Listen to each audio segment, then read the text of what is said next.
संदीपजी, आज एक प्रश्न जो आशिष शेलारांना विचारला की काल राज ठाकरे आणि देवेंद्र फडणवीस भेटले 2 दिवसापूर्वी, तर त्यांनी असं क्रोनॉलॉजी चुकवलं. ते म्हटले देवेंद्रजी राज ठाकरेंना भेटले नाहीत, राज ठाकरे देवेंद्रजी नाही भेटले. कसं पाहता हे वक्तव्याबद्दल?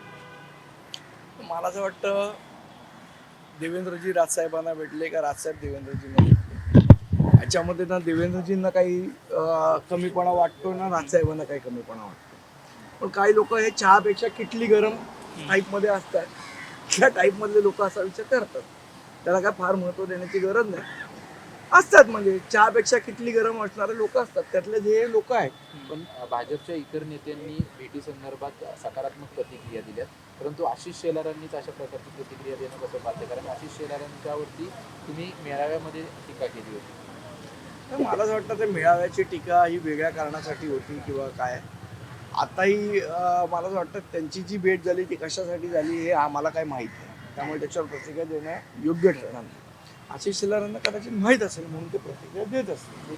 पण आपण बघितलं गेलं तर आशिष शेलारांची मैत्री राजकारण्यांशी खूप जुनी होती. अनेकदा ते इकडे यायचे, पण कुठे ना कुठे आता त्या मैत्रीवरच प्रश्नचिन्ह निर्माण झालं आणि त्यामुळे आशिष शेलार असं वक्तव्य करतात असं मला वाटतंय का? माहिती आशिष शेलारच सांगतो. म्हणजे जे आज गिरगावात जे आहे तो रस्ता खचला आणि बेस ते येथे 3 ते 4 फूट आतमध्ये बेसचा तयार गेलेला आहे. मुंबईच्या रस्त्यांची दुरावस्था पहिल्या पावसातच अशी होते. तरी का आज पहिल्यांदा घडत नाहीये. मला असं वाटतं बेस्ट म्हणजे आज एक प्रातिनिधिक स्वरूपात बस खड्ड्यात गेली, अशी BST ऑलरेडी खड्ड्यात गेलेली आहे. वाटतं त्याचंच हे सगळं एक द्योतक आहे. परंतु एकीकडे काँक्रिटीकरण मुंबईमध्ये काम सुरू आहे, त्या दृष्टिकोनातून कसं पाहताय रस्ता आता 26 बऱ्याच ठिकाणी मला असं वाटतं जे काम करताना ज्या गोष्टी पाळायला पाहिजे होत्या, जे SOPs पाळायला पाहिजे होत्या. कारण कधी काय होतं, रस्ता खचतो कशामुळे हे आपण मुळात समजून घेतलं पाहिजे. त्या रस्त्याच्या खाली जर एखादी पाण्याची पाईपलाईन असेल आणि ती पाईपलाईन गळत असेल आणि त्याच्यातलं पाणी सातत्याने बाहेर येत असेल तर रस्ता खचतो. हे आतापर्यंतचा इतिहास आहे. त्या दृष्टीने जी प्रिकॉशन घ्यायला पाहिजे होती ती घेतली आहे का, काय त्याची नेमकी कारण आहे ते बघायलाच आता कोण नाही. कारण प्रश्न विचारायला कोण नाही सभागृहात, त्यामुळे मनमानी पद्धतीने सगळा कारभार चाललाय. संदीपजी, आपण जर पाहायला गेलं तर कॉन्क्रीट रस्त्यांचं एक डेडलाईन महापालिकेने घेतलेली गेल्या 6 महिन्यात ज्या घाईघाईने ही सगळी कामं पूर्ण केलेत, त्यामुळे येणाऱ्या 2-3 वर्षात अशाच घटना मुंबईत घडू शकतात का? या रस्ता कसली डेडलाईन? महापालिका डेड झाली आहे, लाईन कुठली पाळणार ते? संदीपजी, पुण्यातल्या ज्या घटना घडल्या पुलाची त्याच्यावर राज ठाकरे यांनी ट्विट करत काही प्रश्न सरकारला विचारलेले आहेत.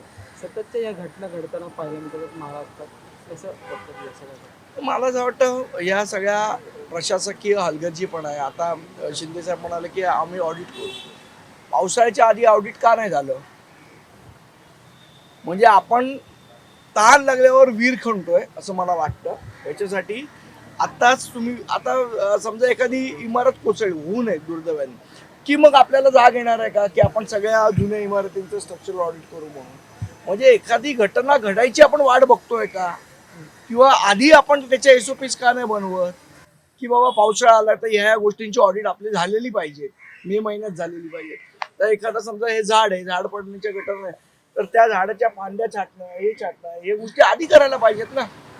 पण तहान लागल्यावर वीर खणणं योग्य नाही. मालवणचा पुतळा पडला, त्याच्यानंतर पुन्हा एकदा उभारण्यात आला, पण आता त्या पुतळ्याच्या खालची जी जमीन आहे ती खचल्याची घटना समोर आली. त्याची दृश्य समोर आलेले महाराजांच्या बाबत असे असावे. मला असं वाटतं तिकडे PWDने एक स्ट्रक्चरल ऑडिट करून घ्यायला पाहिजे. कुठली अशी घटना, मी पुन्हा तेच सांगितलं तुम्हाला, या सगळ्या गोष्टी एकदा झाल्यावर आपण बघतोय, हे व्हायच्या आधी त्याच्या प्रिकॉशन्स आपण घेतल्या. अजितदादा वारंवार त्यांच्या वक्तव्यात बैठक बैठक बैठक बैठक बैठक बैठक बैठक एक बैठक बैठक छोटा बैठक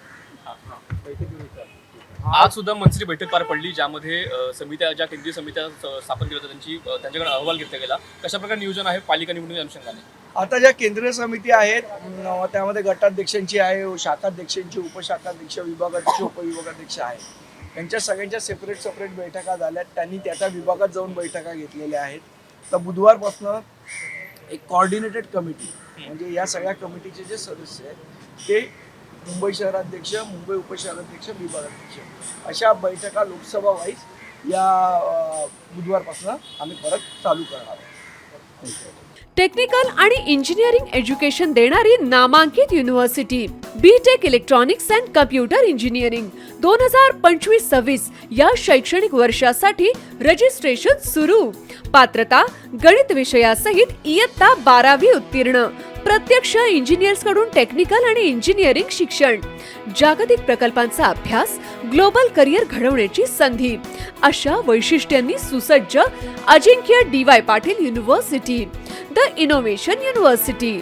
संपर्क 83 29 14 26 65.